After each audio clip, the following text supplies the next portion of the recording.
Hey everyone, welcome back to my YouTube channel. In today's video, I'm going to show you how to add a Zara gift card to the Zara application. Whether it's a physical or digital card, this quick and easy guide will have you ready to shop in no time. Let's get started. At first, you have to be on the home screen of your mobile phone. Open your Zara application and make sure you are already logged into your account. Then you have to tap onto the profile icon at the down right corner of your screen. Once you are in your profile interface, you have to tap onto the payment method.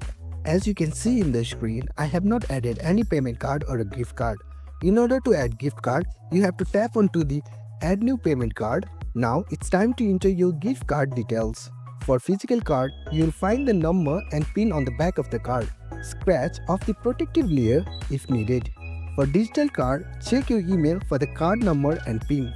If everything was entered correctly, you will see a confirmation screen showing the gift card has been successfully added.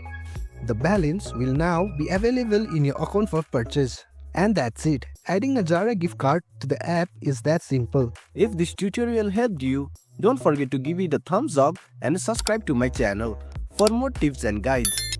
Thanks for watching, and I will see you in the next video.